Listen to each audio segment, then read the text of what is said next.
पावसाळाही सध्या चालू आहे आणि तुमचेही केस गळायला सुरुवात झाली आहेत ना बदलत्या वातावरणामध्ये.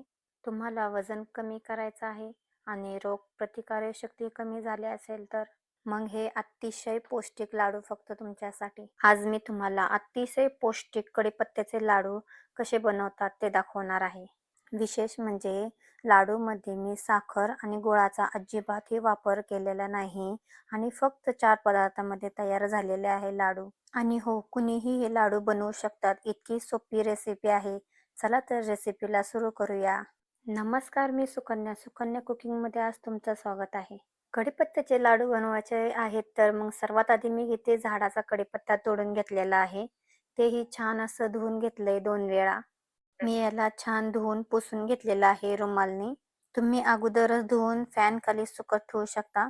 लाडू बनवण्यासाठी कढीपत्त्याचे भरपूर अशी पानं घ्या, कारण ते आपण भाजले ना मग नंतर पावडर केले की ते कमी होते. गॅसचे आच हे मंद आचेवरच ठेवा. जोपर्यंत कढीपत्त्याची पानं कुरकुरीत होत नाहीत, त्यामध्ये सर्व पाण्याचा अंश जात नाही, तोपर्यंतच ह्याला मंद आचेवर भाजून घेऊ. हल्ली सर्वांचेच केसही खूप गळतात, केसही पांढरे होतात, तर कढीपत्ताही आपल्या शरीरासाठी औषधाचं काम करतं. काही वेळातच बघू शकताय, मस्त असा कुरकुरीत असा कढीपत्ता आपला भाजलेला आहे. छान असा कुरकुरीत झालेला आहे कढीपत्ता. आपल्याला त्याच्यामध्ये अजिबात ओलसरपणा आणि दमटपणा नको आहे. आता आपण इथे कढीपत्ता गार करण्यासाठी ठेवूया. आता इथे मी अर्धी वाटी जवस म्हणजे अलसीच्या बिया घेतलेल्या आहेत. आता या बियाही आपल्याला मंद आचेवर छान अशा तडतडीत आणि कुरकुरी होईपर्यंत भाजून घेऊया. अळशीच्या बियाही शरीरासाठी खूप फायदेशीर आहे, केसासाठी, त्वचासाठी. चेहऱ्याला सुद्धा छान ग्लो येतो आणि केस गळण्यास थांबते. आता काही मिनिटातच बिया ह्या चांगल्या तडतडायला लागलेल्या आहेत. बिया आपल्या अशा छान भाजलेल्या आहेत. आता बियाही आपण गार करण्यास ठेवूया. आता आपण इथे बदाम घेतलेले आहेत. मी मूठभरच बदाम घेतलेले आहेत. बदाम हे आपण इथं मंद आचेवर हलकेसे भाजून घेऊ. तुम्ही बदाम ऐवजी याच्यामध्ये शेंगदाणेही टाकू शकता. बदामचेही खूप असे फायदे आहेत. बदाममध्ये व्हिटॅमिन ई असतं, त्यामुळे केसांसाठी, स्किनसाठी खूप चांगलं आहे. आता आपण हे बदाम पण भाजून घेतलेले आहेत. आता इथे कढईमध्ये मी साजूक तूप घालून घेते 1 चम्मच. तेही छान असं वितळून घेऊ. आता त्याच्यामध्ये मी इथे खजूर घेतलेले आहेत. खजूर तुम्ही तुमच्या आवडीनुसार कमी किंवा अधिक जास्त घेऊ शकता.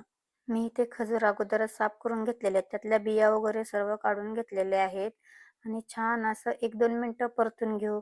बघू शकता तुम्ही खजूर हे असं एकदम सॉफ्ट व्हायला लागलेलं आहे. असं एकदम सॉफ्ट झालं ना तर लाडूही जास्त दिवस टिकतील आणि मिक्सरमध्येही लगेच बारीक होईल. खजुराचे फायदे म्हणजे खूप आहे. विशेष म्हणजे महिला आणि मुलींसाठी तर खूप उत्तम आहे. आता खजुरी छान व्यवस्थित मऊ झालेल्या आता गार करण्यासाठी ठेवूया. काही वेळातच सर्व पदार्थ आता गार झालेले आहेत. सर्वात आधी आपण इथे कढीपत्ता बारीक करून घेऊया मिक्सरमध्ये. कढीपत्ताही आपण एकदम असं छान बारीक करून घेतलेला आहे. आता त्याच्यामध्येच अळशीच्या बिया आणि बदाम टाकून बारीक करून घेऊ. याच्यामुळे सगळं मिश्रण एकजीव होईल आणि नंतर मग खजूर पण टाकून घेऊया आपण त्याच्यामध्ये. आता तयार झालेले लाडूचं मिश्रण एका भांड्यात काढून घेतलेलं आहे मी. आता लाडू लगेच बनवायला घेऊया. बघू शकताय तुम्ही अगदी सहजपणाने इथे असे लाडू बनवते. जर तुम्हाला मिश्रण जरा कोरडं वाटेल तर याच्यामध्ये तुम्ही साजूक तूप घालू शकता.